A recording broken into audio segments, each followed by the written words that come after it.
Do you love your puppy but hate their sharp puppy teeth? You are not alone. This is the #1 complaint from puppy owners. I am Allegra. I am a dog trainer and dog body language expert. And in this video, we are going to show you the most effective way to get your puppy to stop biting, as well as how to desensitize them, how to get them ready to be touched, to be handled, and to do really, really well at the vet.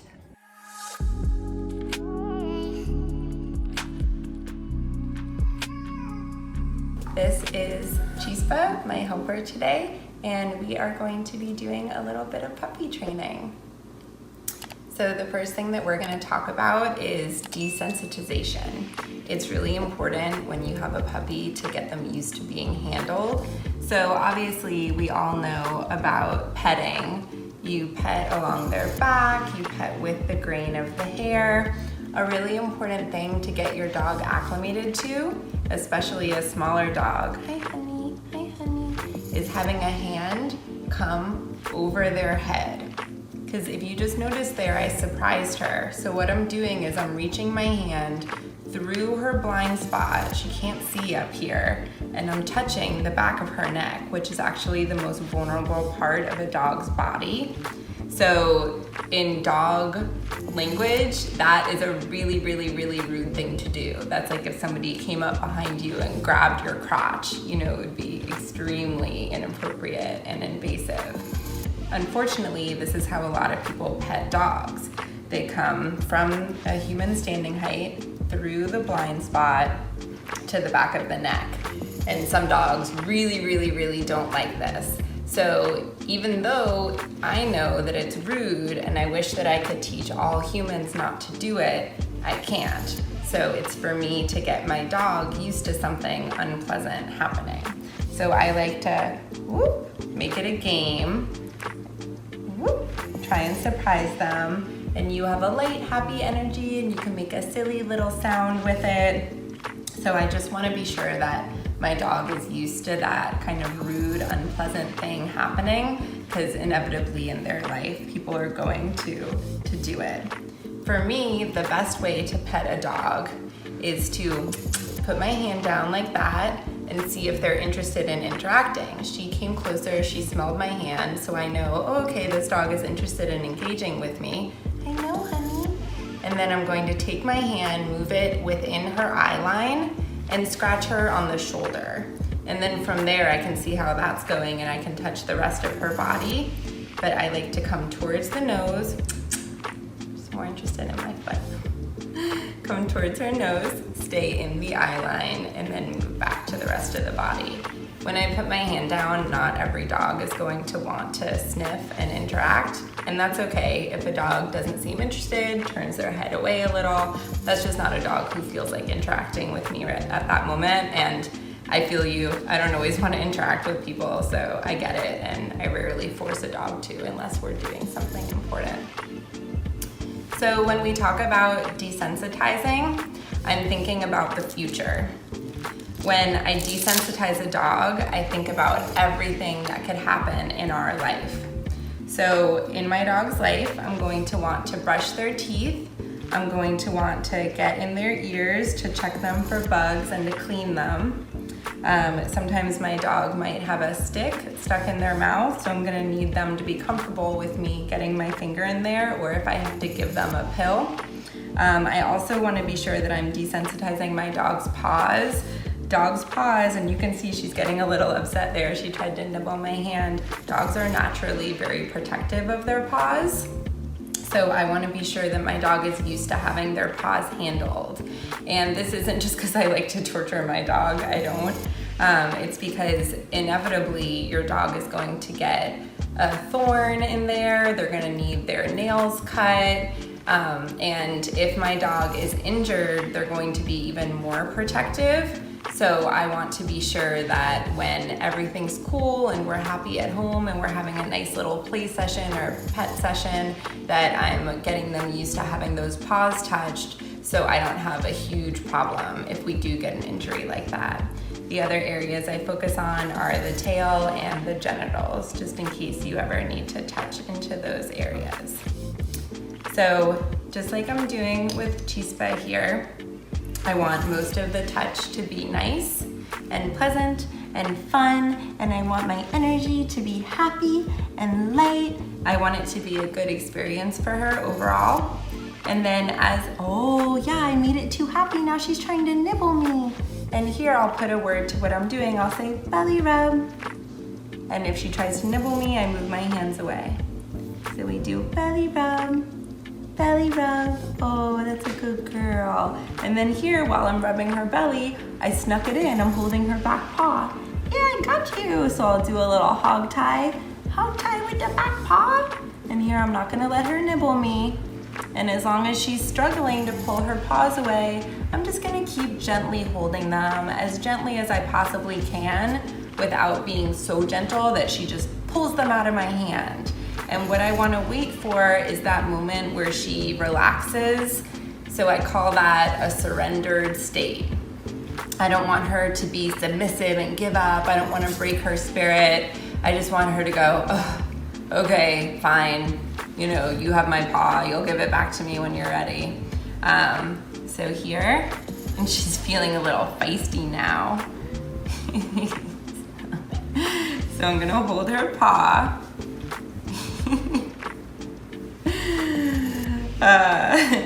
So we'll pause. All right. Hey puppy, there we go. She's a little bit calmer. And just remember with puppies, they don't know any better. They're very rarely being naughty, because in order to be naughty, you have to know right from wrong, and she doesn't. She's just a little happy, playful babe doing the thing that dogs naturally do. And dogs play with each other with their mouths. So here, she keeps mouthing my hand, so I'm gonna put my hand in her mouth and I'm gonna cup the back of her neck. And there, when she stops struggling, I let go. And then here, she's going to interact with my hand again, but she's thinking twice about mouthing me. Oh! So there, my hand is in her mouth, and I just want her to settle just a little bit. And while this isn't pleasant for her, it's not hurting her. I just want to do something where I'm like, oh, you want a hand in your mouth? Okay, you're gonna get more of a hand than you bargained for, and it's gonna be deeper than you want it to be, and it's gonna be there for longer than you want. So I want to do something that isn't mean or nasty or dramatic, but I just want to have a consequence that will make her think, I really don't like putting hands in my mouth. I'm gonna try and avoid that. So here, we'll go back to holding her paw. So I have these front two paws, and if she tries to put her mouth on me, which is really natural for her to do, because she's telling me, Allegra, please don't do that, I really don't like it. And here she's trying to hop away, and I'm just holding them so lightly. And there, if she tries to mouth me, I push them together. And here, look, she softened and surrendered. Good job, that's what we wanted. All I want is for my dog to go, ugh, okay, you seem to feel really strongly about holding my paw, whatever, I'll let you do it. And then right when they get to that place of calm, I say, oh, okay, thank you so much. And then that way she gets to train me to stop holding her paws, because she's like, oh, I know how to get rid of her. If I just go soft and let her do it, she's gonna let go. So that's perfect. That's excellent training for me. Thank you. So here she's nibbling on the leg of my jean. So I just slip my finger in next to the leg and bounce her off. Puppies are really, really mouthy. For a dog, their mouth is like their hands. So that's natural. It's just a natural puppy instinct. So you're not in trouble when you do it, but I also want to make it unpleasant. So when a puppy gets mouthy on you, and whenever I'm doing a training session and I want to get a dog to nip me, I'll rile them up, and then they're more likely to nip me. So a lot of people are playing with their dog and they're playing really excited like that, and then the dog nips them and they get mad at the dog. But I'm like, oh, you made that dog too excited to control herself, so it's not her fault that she nipped you, it's yours. So that's why I try and keep the energy a little bit lower and calmer. So here, oh yeah, So I have 3 moves that I do when I'm trying to teach a puppy bite inhibition. That means even though you want to have fun and play by nipping me, I'm gonna need you not to do that. So when I'm teaching bite inhibition, I do whichever one of these 3 is easier. So my favorite one is where I slide my hand flat to the back of her mouth. So here, I'll see if I can get her to do it again. Do it again, do it again, yeah. So I don't wanna do this to her if she hasn't naturally taken my hand in her mouth. And see, I'm holding the back of her head with my other hand. So, because otherwise, if I wasn't holding the back of her head, she would just pull her head back and bite me. But here, oh yeah, this is so unfun for you. She's like, this lady is so rude. She won't let me bite her. I know, I'm so rude. So here, oh, good kisses. If I put my hand out and she licks it, I always say, good kisses. And it's kind of fun with my little dog, Harley, because I can say kisses and she'll lick. So it's nice to have that on command. People really like getting kisses sometimes. So here, will you nip me again? Will you nip me again? And the more we do this training, the more unlikely it gets, because she's like, I really don't like nipping you. So here we go. I push my hand all the way to the back of her jaw. It's hard to see because of her beautiful long hair. But at the crux of her jaw, there's an area where there's no teeth. So I want to get my hand all the way to the back of the jaw. And if I wasn't holding the back of her head, she would just pull her head back and get me with her teeth, which I don't really like, especially with bigger puppies. So here, are you gonna do it? Are you gonna do it? And this is just how they naturally play. We just have to teach them, oh, hands in the mouth is a really bad idea.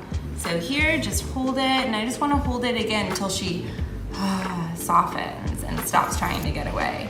And there, I'm just using as little pressure as I can. And there, she softened. Oh, that was weird. Isn't that weird? Every time you put my hand in your mouth, that happens.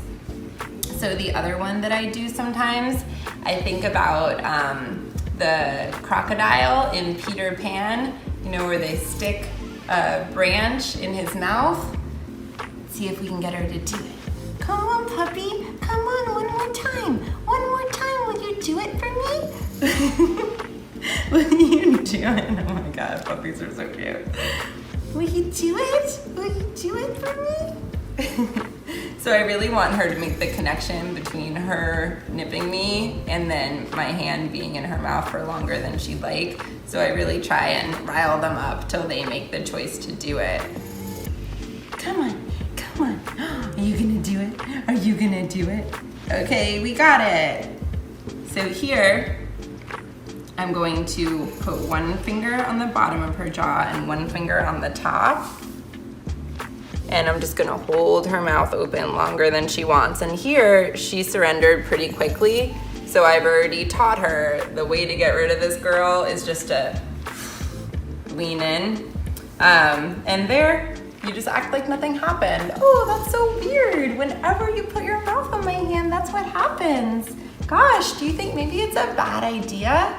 And then it's really cool because even within this one session, she's gonna start getting mentally engaged, which is what I want from dogs. And she's gonna be mentally engaged to where, like right now, she's thinking about biting me and she kind of wants to, but instead of biting down, she's just doing like this on my hand. She's kind of knocking her teeth against my hand. She's not putting them between my hand. She's trying out toes and seeing how that goes. So that's called bite inhibition, and that's a mentally engaged dog. And I have incentivized her to be mentally engaged by providing a consistent and proportional consequence that she doesn't like. So here, my hand got a mouth on it again. So here, this hand behind the jaw, this hand to the back of the jaw, and you have to be all the way to the back. And I'm just gonna hold it, and she's doing good. She's settling down a lot faster. And then you just act like nothing happened. What a good baby girl. What a good baby girl. So we'll go back to desensitizing. With desensitizing, I want to be able to get my finger, oh my gosh, her jaw is so little. So I want to be able to get my finger between her lip and her teeth And I'm just gonna touch it for a second. I'm gonna say, good girl, good girl. I know that's weird, good girl. I just wanna rub my finger on her gum just a little bit, just a little bit. And I wanna be able to touch around her nose. This dog is gonna need her eyes clean. She's gonna get tear marks or goopy eyes. So it's good to get her used to stuff happening between her eyes and her nose. I wanna get into her ear. I wanna open it up and rub around a little. And you wanna be sure here, even though you're focusing on learning something new and teaching your dog something, you want to incorporate it into your pet sessions, and you want your energy to be really, really light and happy. So you're setting the tone and you're letting them know, hey, it's totally cool to be handled in this way. No stress, we just do this sometimes. And here we're gonna go back to good girl, good girl. And there she licked me a little. But she's not trying to nip me. Oh, and here she's saying, no, thank you. And I'm like, oh, honey, I get it. I know that you don't like it, but this is just one of those things we gotta do. So here I'm just massaging a little bit in the paw, and that's really good. She wasn't struggling, so I'm gonna give her a break, because that's what I want. And here, just a little bit, I wanna get in between the toes, and I wanna get in between these pads down here. And this is a dog that's gonna need to be groomed. So I want her to get used to having her paws handled so she can get these hairs clipped.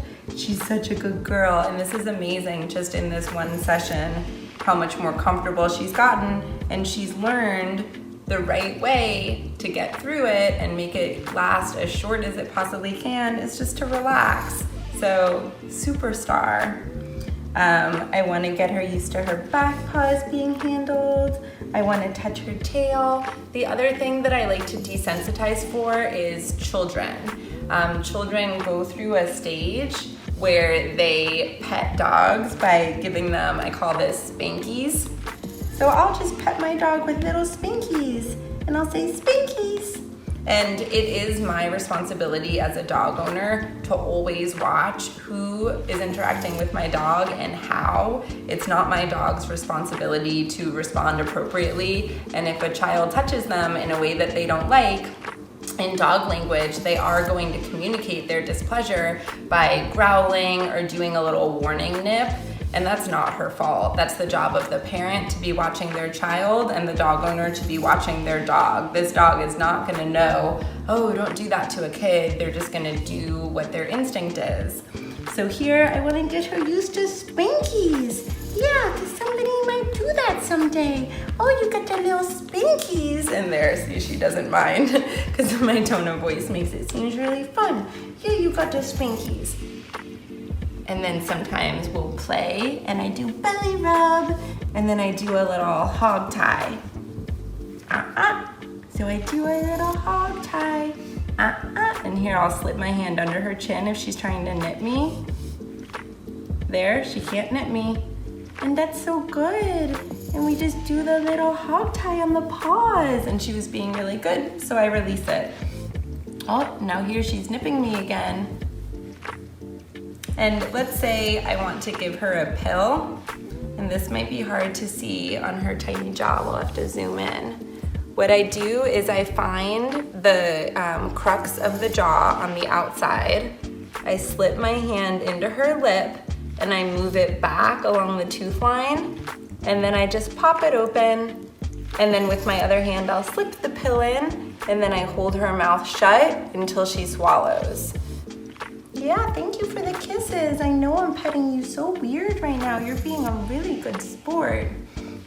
How you desensitize them for nail clipping, which it's a tedious process, but if you take the time to do this, you are going to make your life so much easier. I'm going to, you don't have nail clippers, do you? I do. Cool. They're crapping though.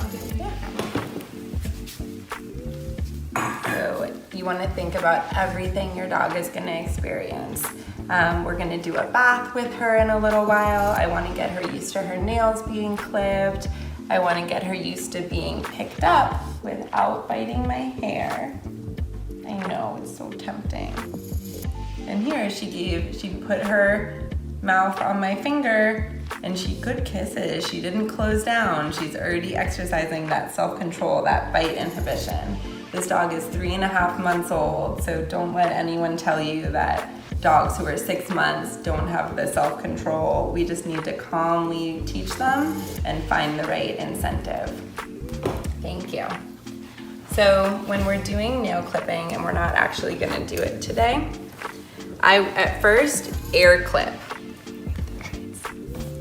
So what we're gonna do is I'm just gonna make the sound. Clip, clip, clip, clip. Good girl. Good girl. What a good girl. So there she gets a treat because I want it to be fun. Yeah, we're gonna do it again. And her little hair is gonna make it hard. So this is something, good girl, we did it. That was so good. Good doggy. So I want her to think, oh, nail clipping is awesome. So again, clip, clip, clip, clip. And we're not actually doing it, right? Oh, I just want her to be comfortable with the sound and the tool and me holding her paw. What a good girl, what a good girl. And then she gets to go free. So I'm going to do that. You know, if you could do it once or twice a day, that would be awesome. And then once she's really comfortable with it, you're gonna graduate to air clip, clip the very tippy tip of one nail, air clip, treat. So really, really slowly, come here. You're gonna build her up to getting her nails clipped. Good girl. And then you wanna keep going through just one nail at a time or one nail a session and build it up slowly as your dog gets more comfortable with it. Some dogs even need to be tranquilized to get their nails clipped. So if you take the time to do this when they're puppies, the whole rest of their life and your life is going to be so easier. And it really is our job to acclimate our dogs to what we're gonna need to do to take care of them. Check back in and we're going to be giving her a bath. Hey, if you're enjoying this video, there's plenty more. Don't forget to like, subscribe, and hit the bell below to follow along.